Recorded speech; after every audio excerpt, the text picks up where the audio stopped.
Class 12th के प्यारे विद्यार्थी ध्यान दें। आज के इस वीडियो में आपका 27 जो यहाँ पर सितंबर है उस दिन आपका भूगोल का त्रैमासिक पेपर होने वाला है, उसका पूरा सोल्यूशन जिस प्रकार आपकी मैं 12th क्लास की लगातार तैयारी करा रहा हूँ उसी प्रकार आज के इस वीडियो में एक भूगोल का पेपर आया हुआ, तो उसको मैं आपको सोल्व करके बताऊंगा जिससे कि आपको क्लास 12th भूगोल के पेपर में बहुत ज़्यादा मदद मिलेगी।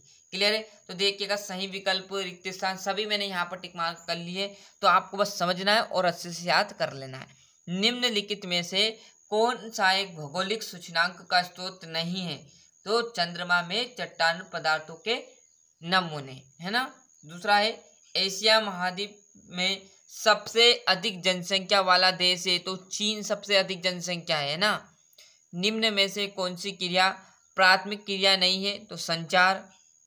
निम्न में से कौन सी रोपण फसल नहीं है? तो गेहूं जो है वो आपकी रोपण फसल नहीं है, इसे बोया जाता है। क्लियर? बाकी कॉफी, गन्ना, रबड़, इनको क्या किया जाता है? रोपण किया जाता है, रोपा जाता है ना। भारत में नागरिक बस्ती के लिए कम से कम कितनी जनसंख्या होनी, मतलब कम से कम जो गांव बसाने के लिए 5000 तो उसमें व्यक्ति होने चाहिए। क्लियर है?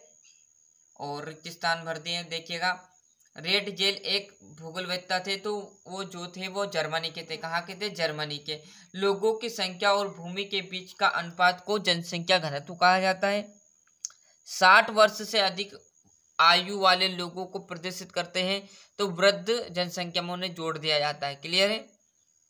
चौथे में आयताकार। जन्म दर तथा मृत्यु दर के बीच का अंतर को क्या कहते हैं? जनसंख्या।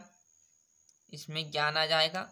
सही जोड़ी। देखिए, भारत में गरीबी जो है आपकी अनियंत्रित बेरोजगारी है, मतलब बहुत ज्यादा बेरोजगार हो गए। किस कारण? भारत में गरीबी इस कारण हो रही। पटना तो आपका जो रहेगा एक प्राचीन नगर है। समुदाय प्रकृति संसाधन जो कि साझा संपत्ति संसाधन है। ट्रक किसी सब्जी पैदा करना। और जनसंख्या नियंत्रण मतलब आपका क्या रहेगा? परिवार नियोजन, मतलब जनसंख्या पर नियंत्रण रहेगा तो परिवार नियोजन रहेगा। एक वाक्य देखिएगा, किस देश का वास्तविक धन क्या कहलाता है? किस देश का वास्तविक धन? तो उसी देश की जो व्यक्ति, उसी देश के नागरिक ही उस देश का वास्तविक धन कहलाएगा। कौन सी क्रिया प्रत्यक्ष रूप से पर्यावरण पर निर्भर करती है?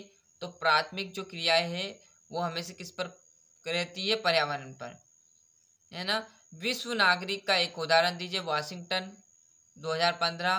भारत के किन दो देशों से सर्वाधिक प्रवास होता है? तो बांग्ला और पाकिस्तान से। सुभाकर जी ने आ जाएगा इसमें। क्लियर है? और जैसे यहाँ पर मैं पेज पलटूंगा तो आपके यहाँ पर सत्या आ जाएगा। भारत में मानव विकास रिपोर्ट योजना आयोग द्वारा तैयार की जाती है, बिल्कुल सत्य, ये भी सत्य रहेगा। चलवासी पशुचरण एक प्राचीन निर्वाह व्यवसाय रहा, बिल्कुल सत्य।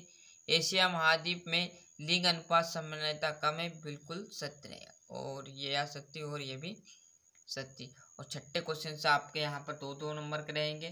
क्लियर? जो तो आपको करने पड़ेंगे। भौतिक तथा सांस्कृतिक पर्यावरण के दो तत्व।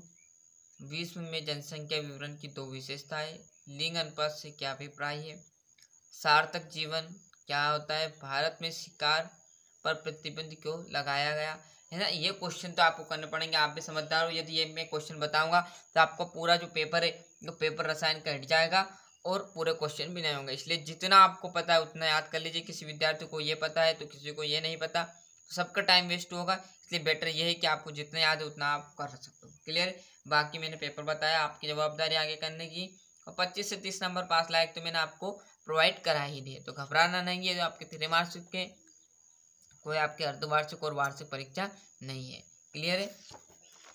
और यह आपका भारत के मानचित्र, और ये लास्ट 20 भाग क्या आ जाएगा? भारत के मानचित्र पर निम्न को प्रदर्शित आपको करना है। क्लियर है? आ गई बात समझ में? तो इस प्रकार मैंने जो आपका पूरा यहाँ पर भूगोल का जो पेपर था वो अच्छे से समझा दिया। क्लियर है? पूरी जानकारी आज को इस वीडियो में आपको सोल्व करा दी। यदि कोई और भी पेपर आएगा तो वो भी आपको मैं प्रोवाइड कराता चलूँगा, तो आप चैनल पे एक्टिव रहिएगा जिससे आपको पल पल की जानकारी मिलती रहेगी। शायद त्रैमासिक से मतलब नहीं, आपकी अर्धवार्षिक और वार्षिक में भी आपकी बढ़िया से तैयारी हम कराएंगे इस चैनल से। तो आप चैनल पर एक्टिव तो साथ ही जुड़कर जरूर रहिए।